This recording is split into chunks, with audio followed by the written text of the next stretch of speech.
Le Saint-Esprit me charge de te dire, un mariage qui vient de Dieu, le diable, il a pour mission sur terre de détruire ce mariage.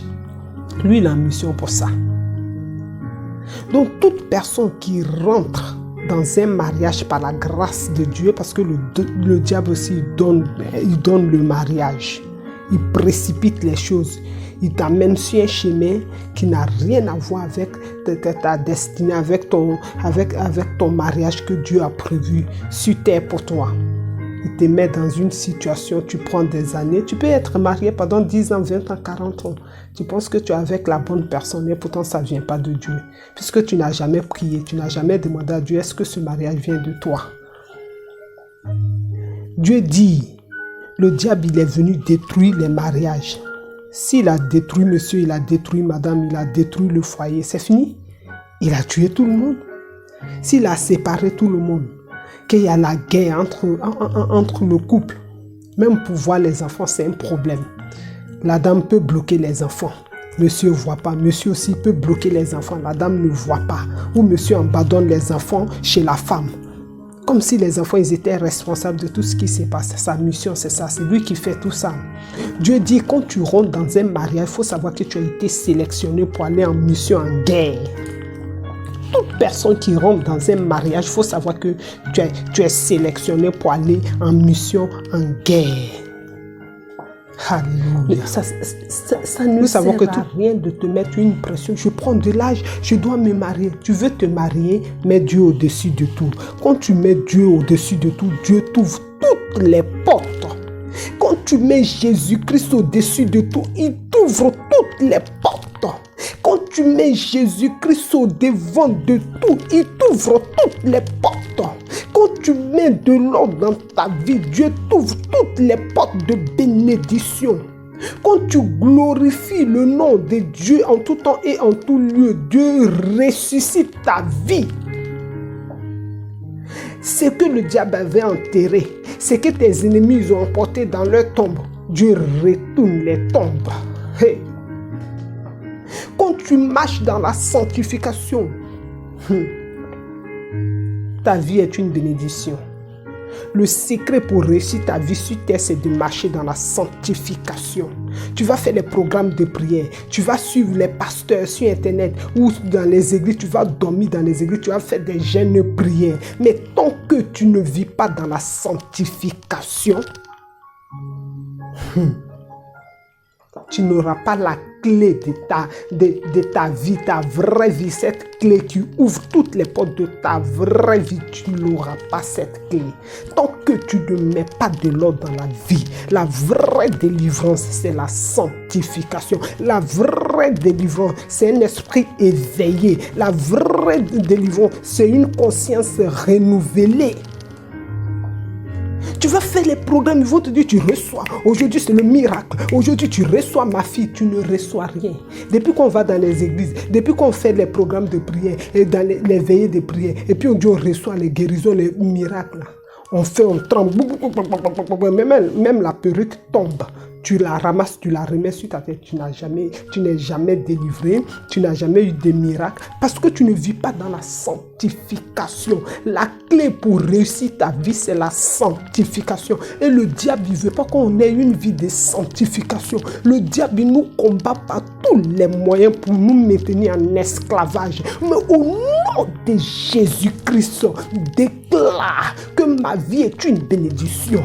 Que ma vie est une bénédiction. Au nom de Jésus, je sors mon âme de l'esclavage. Je sors mon esprit de l'esclavage. Je sors mon corps de l'esclavage satanique. Au nom de Jésus, je me couvre du sang de Jésus. Le sang de Jésus a coulé pour que je sois sauvé. Le sang de Jésus a coulé pour que je sois libéré. Le sang de Jésus a coulé pour que je sois sanctifié. Le sang de Jésus a coulé pour que je sois lavé. Le sang de Jésus a coulé pour que j'ai la vie éternelle. Rakosakarakunt. Rekatakarashekarababa. Je déclare que je ne suis plus esclave de mon corps. Parce que la première attaque que le diable fait, il fait de ton corps ton esclave. Tu deviens esclave de ta pensée, de ton esprit charnel, Rekasu. Tu deviens esclave de ta chair. C'est la première chose qu'il fait. Tes pensées te disent fais ça, tu fais ça. Ton corps te demande des choses, mais c'est toi qui portes le corps. Quand Dieu a fait le corps, il a mis le souffle de vie. C'est toi qui portes le corps. Faut dire à ton corps, faut parler à ton corps. Le Saint-Esprit dit chaque être humain doit parler à son corps. C'est la vraie délivrance. Ton corps, là, faut parler à ton corps. Faut parler à tous les membres de ton corps. Dieu dit chaque membre de notre corps est un appareil. Et nous savons qu'il y a des appareils, il faut brancher.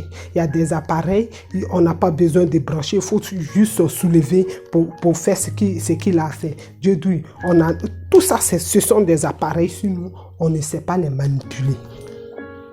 Il y a des appareils, tu les manipules mal, ils s'explosent. Ils s'explosent. Chaque appareil est dangereux à sa manière. Donc tout ça, on a des appareils sur nous, on ne sait pas les manipuler, on ne sait pas quel bouton brancher, et puis on est là, on se balade avec des appareils qu'on ne maîtrise pas.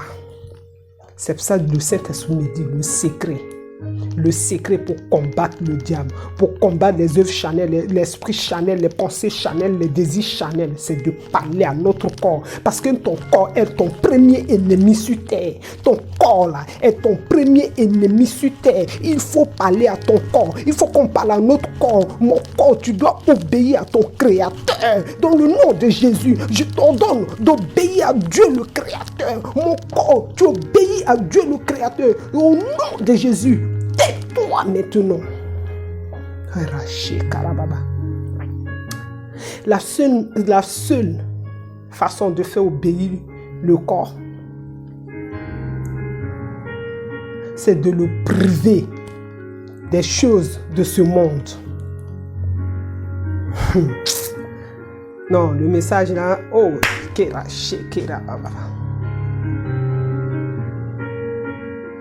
tu te réveilles, Dieu t'a donné déjà ce qu'il faut. Tu vas mettre un corps étranger, des choses. C'est le corps, le temple du Saint-Esprit. Et là où Dieu il est là, tu mélanges Dieu. Dieu dit, la lumière et les ténèbres ne peuvent cohabiter. Quand tu envoies un corps étranger dans ton corps, tu deviens esclave de ton corps. Ce corps étranger que tu as mis en toi, que la mort ne te trouve pas là-dedans, sinon tu n'iras pas au ciel. En condition que tu t'es confessé juste avant que la mort ne te prenne. Hein? C'est ça, hein? C'est ce que le Saint-Esprit m'a dit. Toute chose étrangère qu'on envoie dans notre corps, ça devient un blocage pour le ciel, automatiquement. Le corps ne nous appartient pas, le corps que nous avons là, tout ça c'est un prêt que Dieu nous fait. C'est un prêt. Donc si tu as modifié ton corps, Dieu te l'a prêté, c'est un prêt, ça ne t'appartient pas, sur le temple du Saint-Esprit. C'est la maison de l'Éternel.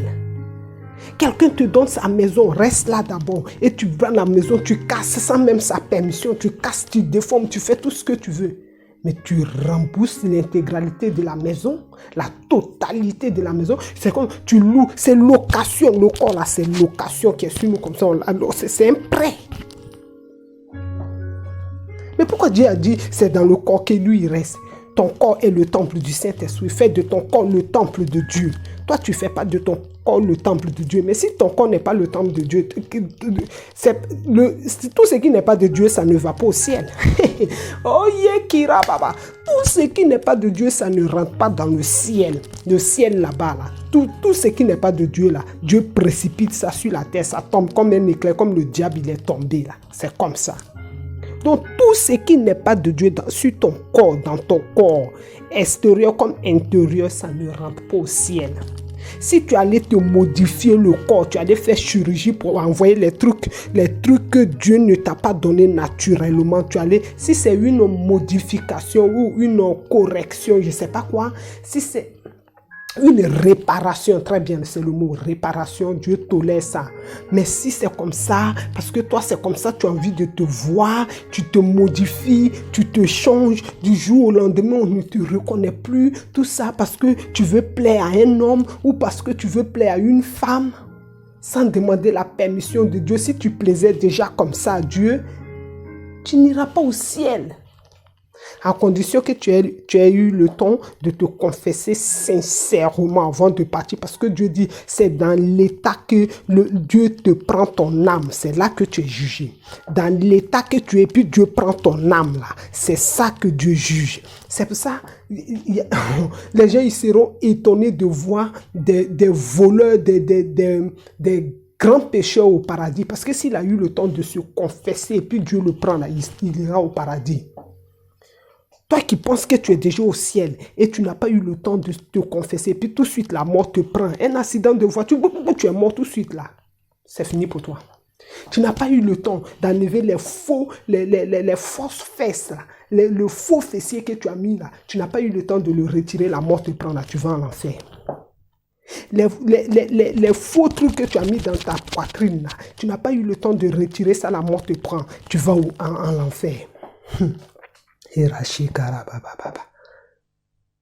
Les tatouages que tu as mis sur toi, où tu n'as pas eu le temps de prier dessus. Quand tu reçois cette vidéo, il faut déjà prier dessus parce que le corps, c'est un prêt, ça ne t'appartient pas. Tu n'as pas fait des trucs. Tout ce qu'on fait rentrer dans la chair, là, Dieu ne veut pas de ça. Tout ce qu'on fait rentrer dans le sang, Dieu ne veut pas de ça. Si ça c'est un bijou comme ça, j'ai mis sur mon corps là. Hein? C'est pas introduit dans ma chair, c'est pas dans ma chair. Donc ça c'est pas un problème. Mais toute chose qu'on met dans le corps là-bas, on met dans le corps qui n'est pas, qui n'a rien à voir avec nous là. Dieu ne veut pas de ça. Faisons attention. Nous prions un Dieu qui est jaloux. La jalousie là, quand on parle de jalousie, c'est Dieu. C'est la Bible qui nous dit, qui le dit.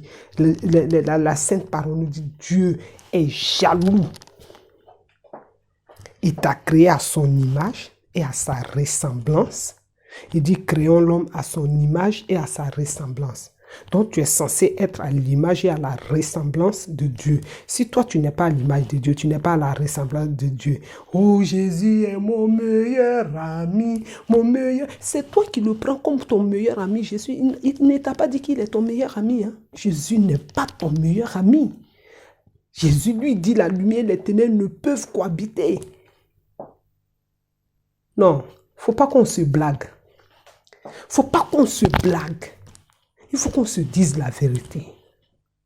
Tous les jours, on doit demander pardon à Dieu. Toutes les heures, toutes les minutes, toutes les secondes, on doit demander pardon à Dieu. Parce que la Bible nous dit, nul n'est parfait, même pas une seule personne. Donc, on doit toujours implorer la miséricorde, la grâce de Dieu sur notre vie. Sinon, ce n'est pas bon pour nous. On risque de mal finir. Mais Dieu ne permettra pas que nous finissions mal. Quel que soit ce que tu as fait de ton corps, quel que soit ce que tu as mis dans ton corps, quel que soit le péché que tu as commis, il faut implorer la grâce de Dieu sur ta vie. Et Dieu qui verra la sincérité de ta confession, la sincérité de ta repentance, il t'accordera la grâce et tu auras la vie éternelle au nom de Jésus-Christ. Soyons sincères avec Dieu. Demandons toujours pardon. Implorons sa grâce sur notre vie. Quand sans lui, nous ne sommes rien. Il y a plusieurs dieux, mais toi acceptes Dieu le Christ.